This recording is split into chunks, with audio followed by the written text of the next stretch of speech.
mysterious tenant.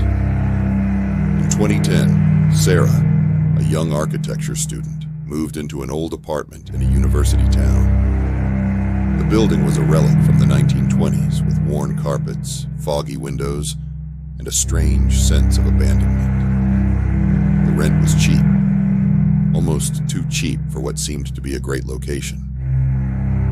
The landlord mentioned the building had historical charm, but avoided going into details about previous tenants. In the first few days, everything seemed fine, but soon Sarah began noticing something unusual. In the dead of night, when the building was quietest, she heard sounds coming from the ceiling, footsteps, as if someone was walking heavily above her. Knowing that the floor above was vacant, Sarah was confused but attributed the sounds to the building's old structure. However, the noises became more frequent and disturbing. Sounds of furniture being dragged, objects falling, and even whispers could be heard during the night. One night, while studying for an exam, Sarah heard something even stranger. Heavy, labored breathing, as if someone was directly above her, right on the ceiling. Terrified, she grabbed her phone and called the landlord, but he assured her that no one lived on the upper floor. He even invited her to check for herself if she wanted. One morning, after a night of incessant noises, Sarah decided to investigate on her own. She went upstairs, where the floor was locked with a rusty chain and padlock. Determined, she asked the landlord for help, and he reluctantly agreed to unlock the attic. When the doors opened, they revealed a scene of pure horror. In the darkness of the attic, there was an improvised bed with dirty blankets, food remnants scattered on the floor, and empty water bottles.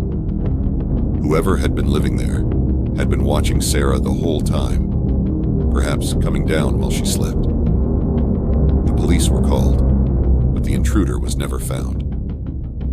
The scariest discovery was that the attic had a small hatch leading directly to Sarah's bedroom, hidden behind a plaster wall. She moved out the next day, carrying with her the terrifying memory that, while she lived quietly, someone had been watching her up close every night.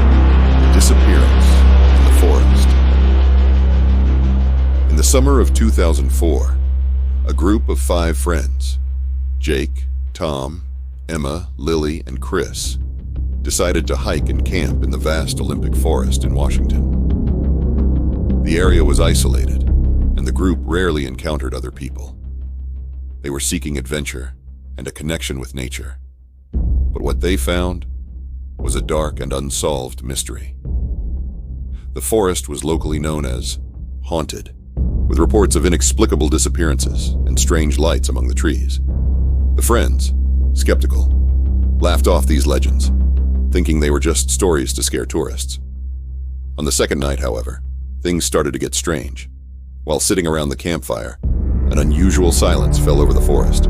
Everyone noticed the absence of animal sounds, and soon after, they saw lights flickering in the distance, like flashlights moving quickly between the trees. Intrigued, they thought it might be another group of campers, but no one had passed by all day. Around 11 p.m., Jake, the most adventurous of the group, volunteered to get more firewood. He left the camp, promising to return in a few minutes. But an hour passed, and Jake didn't come back. Worried, the friends began shouting his name, but the only response was the forest's echo and the distant rustle of leaves. Alarmed, they grabbed flashlights and started searching for him. As they advanced, they noticed Jake's footprints, which suddenly disappeared in the middle of nowhere. There were no signs of a struggle or that he had gotten lost. The friends searched for hours until the morning light began to break. Exhausted and desperate, they returned to the camp and called the police. Search teams were sent out, and for days they combed through the forest. There was no sign of Jake. Days later, however, something horrifying happened. Jake's body was found more than 15 kilometers from the camp, in an inaccessible area, surrounded by steep cliffs. Strangely, His body showed no visible injuries, and it seemed as though he had simply lain down and died there. The cause of death was never determined. Some theories suggested a heart attack or extreme disorientation, but his friends knew there was something darker in that forest. To this day, they remember the lights they saw on the night of his disappearance and the strange silence that preceded the event. The case was closed, but the Olympic forest was never the same for those who knew the story. The Clown in the Basement. In 1996, the Martinez family, with 2 young children, moved into a Victorian house in a quiet neighborhood in rural Texas. The place seemed perfect. A spacious house with a large yard and a broad basement, which the landlord had warned them to keep closed, claiming, "It's better that way." At first, the family didn't think much of it. The move was smooth, until a few months later, when Lucas, their 6-year-old youngest son, started talking about a friend in the basement. He said that a funny clown lived there and liked to play with him. At first, his parents laughed, thinking it was just the active imagination of a child, but Lucas became more insistent. He spoke about the clown as if it were a real person, describing it in disturbing detail. A face painted white, with dark, sad eyes, and a striped, dirty costume. "He says he's always alone," Lucas would repeat.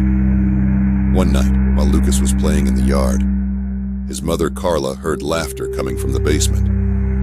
Going down to check, she found Lucas standing in the middle of the dark basement, smiling at the corner of the room. When she asked what he was doing, Lucas simply pointed and said, "The clown wants to play with you now, Mommy." Scared, Carla saw nothing, but felt a cold chill run down her spine. In the days that followed, things got even stranger. Objects disappeared and reappeared in different places.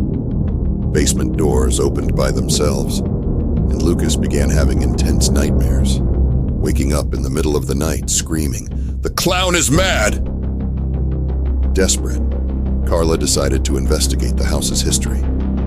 She discovered that decades earlier, a man who worked as a clown in a local circus had lived there. He was lonely and known to be mentally disturbed. One night, he mysteriously disappeared and was never seen again. Convinced that something supernatural was happening, Carla called a paranormal expert.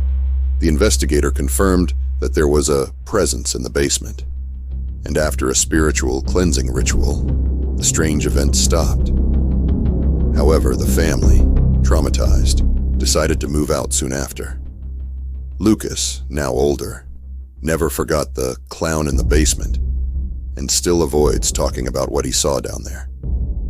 The house next door.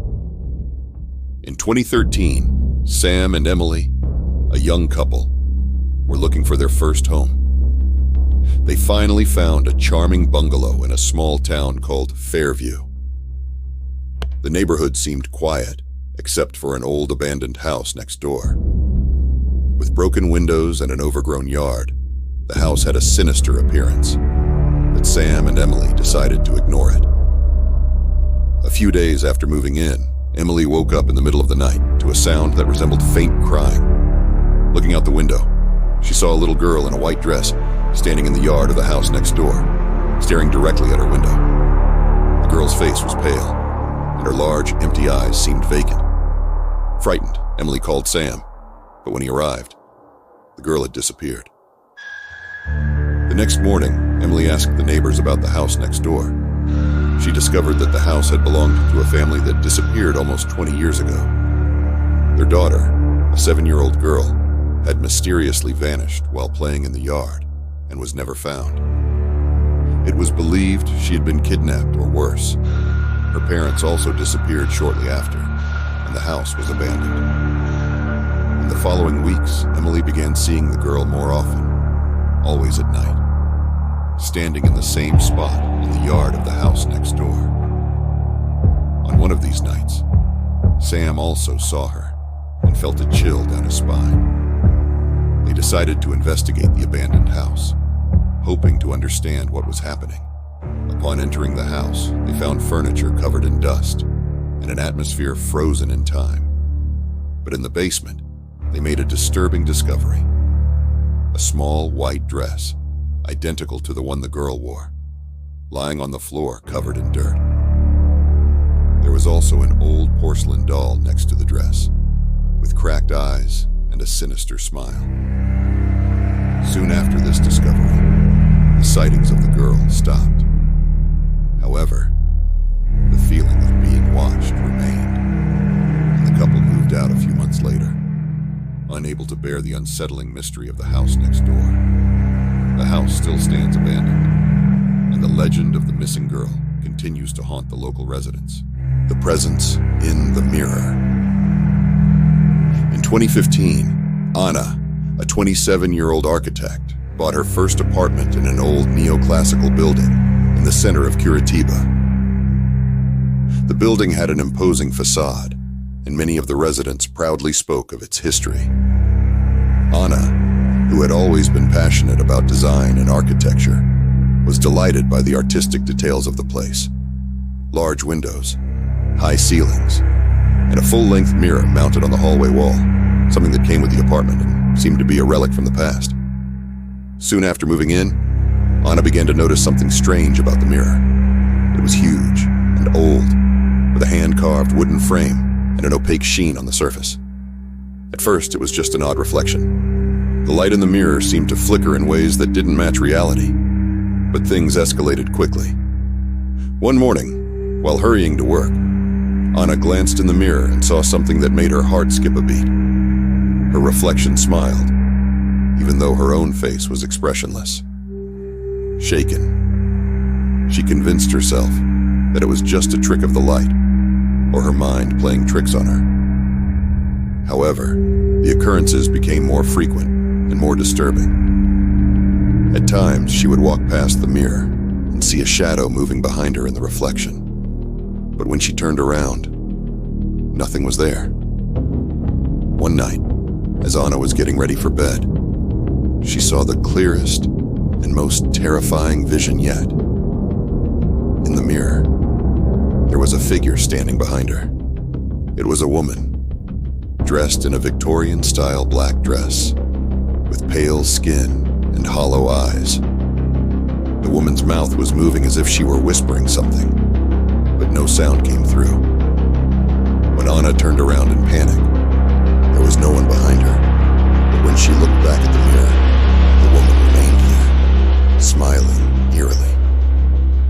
Terrified, Anna covered the mirror with a sheet and called a local historian to learn more about the building's past. What she discovered was chilling. The building had once been a boarding house for young women in the 19th century, and one of the residents had been found dead in mysterious circumstances, with many believing she had been trapped in the mirror as a curse. Anna immediately sold the apartment and moved out, leaving the mirror behind. The new residents claim they have never experienced anything strange, but Anna knows what she saw and feels relieved to have escaped the eerie presence trapped within the glass.